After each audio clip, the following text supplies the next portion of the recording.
Welcome back to the garage where we're continuing work on project Ducati Multiprobla, the 2010 Ducati Multistrada 1200 that I bought with many mechanical needs. Today we're going to be replacing the seals on the heavily leaking forks. Let's go take a look. One of the most obvious problems with this bike when I bought it were the leaking front fork seals. You can see they are just pouring oil out. So the other leg is even worse. Leaking fork seals are not unusual for bikes with about 30,000 miles on them, or even bikes that have seen lots of off-road or gravel use. When a fork is leaking this badly, especially if you just purchased the bike, you're really not sure how much oil is still left in the fork leg. So doing any sort of quick and easy fix like getting one of those fork seal cleaners just to get it to stop leaking isn't really a viable solution, because the forks likely have leaked much of their oil and their performance isn't very predictable anymore. So in this video we're going to be replacing the seals and filling it up with the proper amount of oil. Let's go see the tools required to do this job. So over here we have brand new fork seals. Obviously you need those. It also comes with the new dust covers. These are only about $28 from All Balls Racing.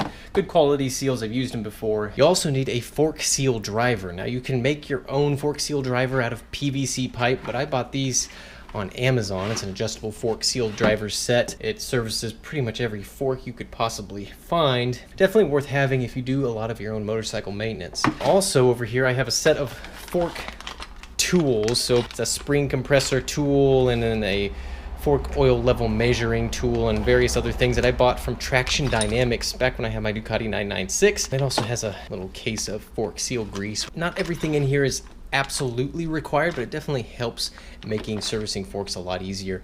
And then of course you have some new fork oil. So Ducati specifies some Shell Advanced Fork 7.5, very bespoke type fluid that you certainly can't even find inside of the United States. So it's called 7.5, which makes you think it's 7.5 weight.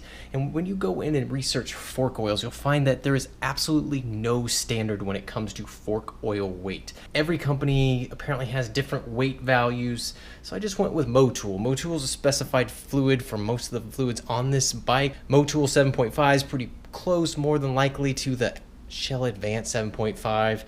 Honestly, it doesn't really matter. It's good quality fluid. We'll fill it up to the right height and it'll work just fine. And when working on these specific kind of Marzocchi forks that the Multistrada 1200 has, you'll need an adjustable face spanner wrench, because when you come over to the forks, you'll see that there's no nut on the fork caps. And I'm sure Marzocchi makes a special tool that allows you to fit in here, but we are just going to use this, and those just slot in there and you just loosen it up. And lastly, you're going to need to have a way to get the front of the bike in the air so you can actually pull the front wheel off and get the forks out of there. So over here I have this front wheel lift. I bought this off eBay. It's made by Venom Motorcycle Accessories. I don't know, I think it was like $65. Definitely worth having if you're going to be changing your own wheels out, changing your own fork seals, all of that sort of stuff. You got to have something like this. This stand comes with a variety of different head tube adapters. Every single one of them was too small for this enormous one that is on this Ducati. So what I found was a 17mm impact socket. Fits perfectly inside of the fork head tube. The inside hex actually slips over one of the adapters perfectly, so it makes it work. One other challenge about a bike like this, which is such long fork tubes, is that the amount of clearance that this stand gets you off the ground isn't going to be enough to slip the fork tubes out of the bottom triple tree. So what I've done is I've just scrounged around the house and found some old flooring tiles and some boards that raise the stand itself off the ground about 3 or 4 inches.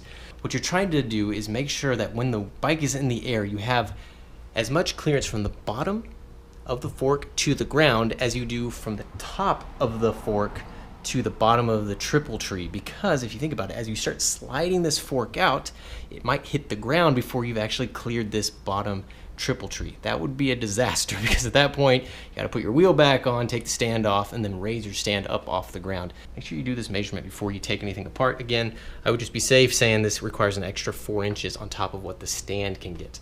All right, so the first step is getting this stand rigged up to the bike.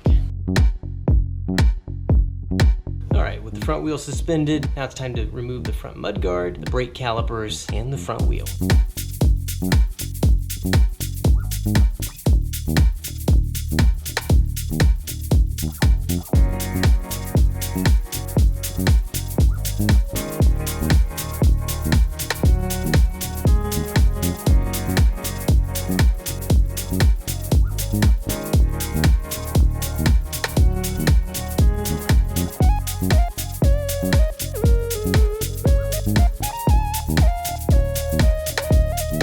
we're going to remove the fork legs, but before we can remove them, we have to loosen up this fork cap. We're going to loosen these upper triple tree clamp bolts, but keep the bottom ones tightened so that we can undo the fork cap, but keep the fork stationary.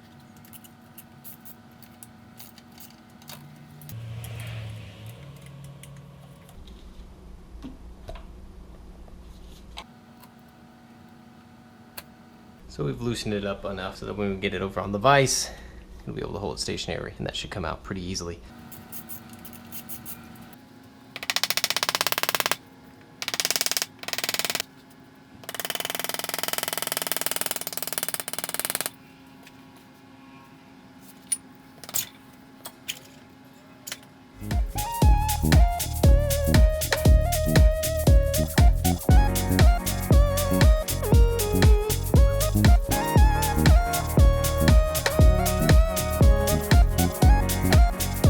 So we've got the forks out of the bike, and there's one tool that's pretty critical that I forgot to mention in the beginning, and that's having a securely mounted vise with soft jaws. They're like these hard rubber magnetic attachments you put on the jaws of your vise that allow you to clamp a nicely machined and anodized aluminum tube like a motorcycle fork without damaging it. The first thing we're going to do is stick this in the vise like this and start tearing this thing down.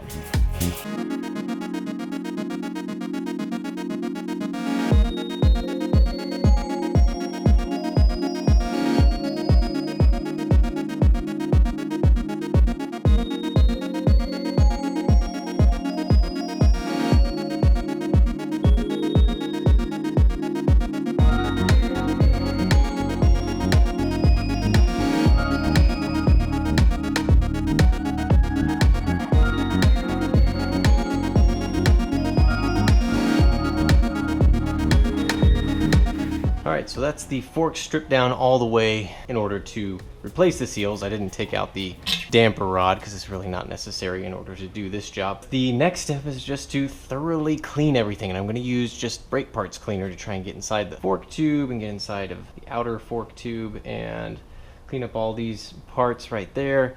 Here's all the old fluid I pulled out. So let's clean these things up.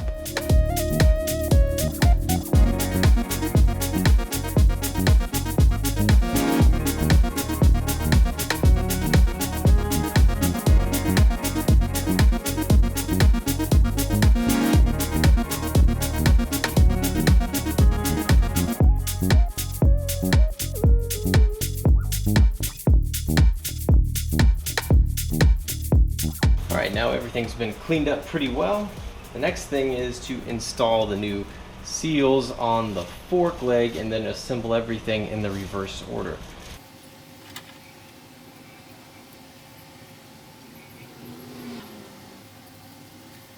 Before you slip the seals on, I always put on a little plastic bag. Keep the lips of the seals from getting hung up on the fork tube there. It's fairly sharp. So dust seal first. I've got a little bit of this fork seal grease. You can probably use pretty much anything, but this stuff is from Traction Dynamics. Apply it to the lip of the seal.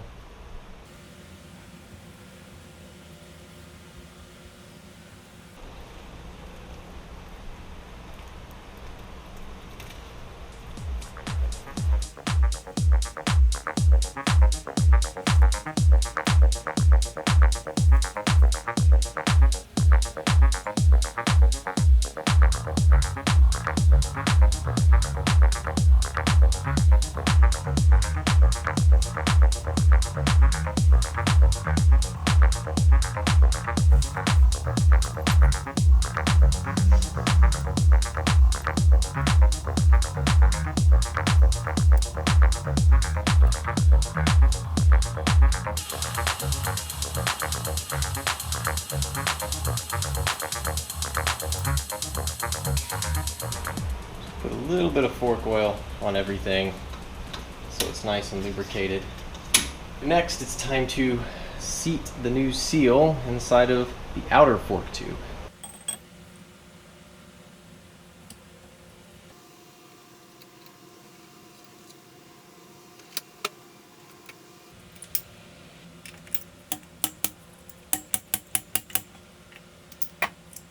Once the seal is seated all the way, you should be able to see a ridge in the inner part of the outer fork tube. You should be able to slip that clip back in and secure the seal.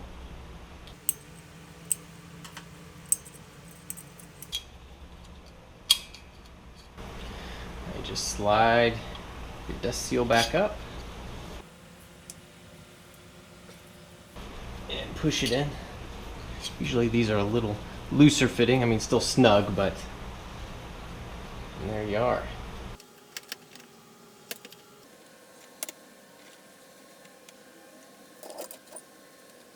So next we're going to fill up the fork leg with the correct amount of oil. And to do that, first you want to make sure the fork leg's completely compressed, the damper rod's all the way down, and then you can either do it by volume, and the factory service manual says 0.48 liters, so basically half a liter, or you can do it by height, and that's the point of this little syringe. You basically set this to the height the manual says, and the manual says 104 millimeters, and that means I'm going to set this at the correct length, 104 millimeters, and basically just suction out any remaining fluid.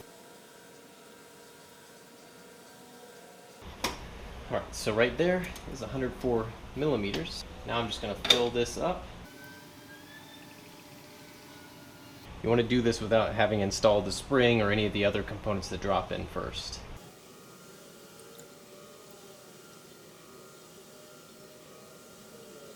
Alright, once you've filled it, you want to move the damper rod and get it filled up. You'll know when it's starting to fill up because it gets a lot stiffer, a lot more resistance, both up and down. Once you stop seeing bubbles down in the fork oil, you know it's bled. Now we just drop this in, pull out the amount until we get to the correct level. If you start drawing in air, then you know you're at the correct level. Alright, so that is that one fork filled up, and I don't know what the manual's talking about, but if you go based on oil level, you use more than 3/4 of a liter. So definitely get 2 bottles of this. Now we refit the remaining components, like the spring spacer is directional. You want to make sure the smaller diameter pointed towards the top because the spring sits on top of that. Insert the spring.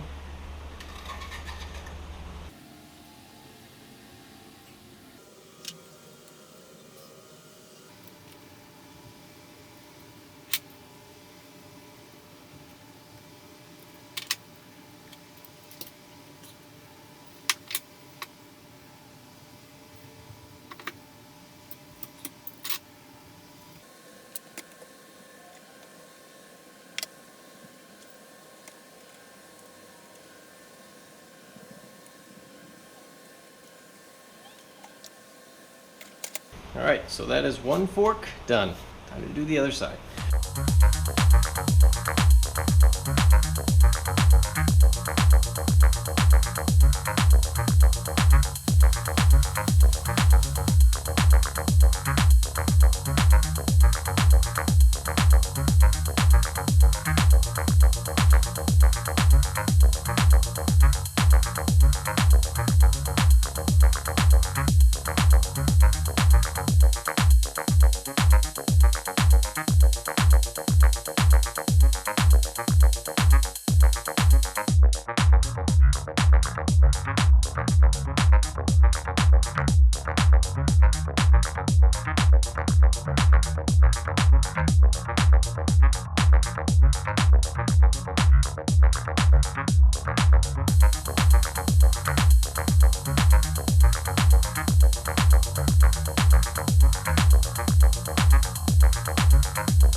see if I can get this coolant reservoir cleaned out. You can see how much dirt is built up inside of here. And as part of changing the coolant out on the bike, you always want to make sure everything's clean that the coolant touches. And one of those things is definitely this tank. So let's see if I can get that cleaned. So I'd say that cleaned up pretty nicely considering there's very few places to get inside of it. So what I did is I just sprayed some of that S100 inside of here, then kind of rinsed it out with brake parts cleaner, and yeah, I mean, it's a little bit stained, but all the dirt on the inside walls is gone. So that's what I was hoping to do. Let's get this thing back in the frame.